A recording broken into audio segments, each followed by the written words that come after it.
গরু বানতে আইছি কোরবানির এইখানে দেই পুলিশ। তারপর আমি আসছি, আইওসি স্যারে বলতেছে যে দেখেন চেনেননি।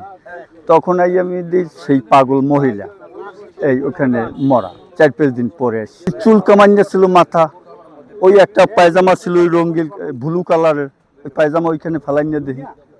সকাল অনুমান 9:30 বা 10:45টার দিকে আমি মোবাইল ফোনের মাধ্যমে সংবাদ পাই। সম্ভবত আমি নামটা বলতে পারছি না, আমাদের জজকোর্টের একজন পেশকার সাহেব আমাকে ফোন দিয়েছিলেন সম্ভবত আর কি, হ্যাঁ, আমি নামটা মনে করতে পারছি না।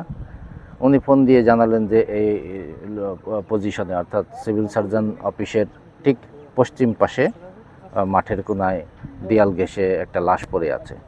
এই সংবাদ পাওয়ার সাথে সাথে আমি আমার থানার মোবাইল অফিসার এবং থানার অন্যান্য অফিসার নিয়ে ঘটনাস্থলে আসি এবং এসে লাশটা দেখি। লাশটার পরনে কোনো কিছু নেই, বসে উপর করা অবস্থায়, এখনও নড়াচড়া দিইনি। তবে শারীরিক স্ট্রাকচার দেখে ধারণা করা হচ্ছে যে লাশটা প্রায় 4-5 দিন আগের, যেহেতু অর্ধগলিত হয়ে গেছে।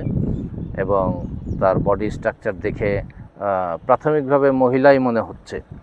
তারপরেও লাশটা ওলটপালট করে দেখলে, লাশের যৌনাঙ্গ দেখলে আমরা কনফার্ম হব যে লাশটা আসলে পুরুষ না মহিলা। স্থানীয় তদন্তে প্রত্যক্ষদর্শীদের কাছে জিজ্ঞাসাবাদ করে বা প্রত্যক্ষদর্শীরাও লাশটা দেখে তারা যে ধারণাটা করেছেন, এই এলাকাতে একটা পাগলি ঘোরাফেরা করতেন। সেই পাগলির মাথার চুল পুরুষ মানুষের মতন কাটা ছিল এবং মাঝে মাঝে উলঙ্গ হয়েও ঘুরতেন। মাঝে মাঝে আবার একটা জার্সি, একটা ছায়া, কোনো সময় পায়জামা পরে ঘুরতেন।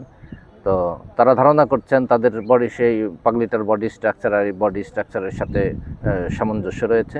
তারা ধারণা করছেন যে এই লাশটা ওই পাগলিরই হবে, কারণ 3-4 দিন যাবৎ পাগলিকে আর এলাকায় দেখা যাচ্ছে না। তো আমরা সিআইডি এবং পিবিআইকে কল করেছি, তারা ঘটনাস্থলে আসছে, তারা ঘটনাস্থল ভিজিট করবে। আর পাশাপাশি আমরা লাশের ময়নাতদন্ত করার প্রয়োজনীয় ব্যবস্থা নিচ্ছি, আইনানুগ যে ব্যবস্থা নেওয়ার আমরা সেটা নিচ্ছি।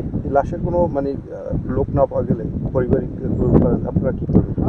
লাশের যদি ওই লাশটা যদি পাগলিরই হয়, যেহেতু লাশটার গায়ে অনেক পোকা জমে গেছে, সেই পোকা সরিয়ে যদি চেহারাটা দেখে কেউ শনাক্ত করে, আর যদি লাশটা পাগলিরই হয়, আসলে পাগলির তো সেরকম নাই শনাক্তের জন্য, তো আমরা সিআইডি কল করেছি।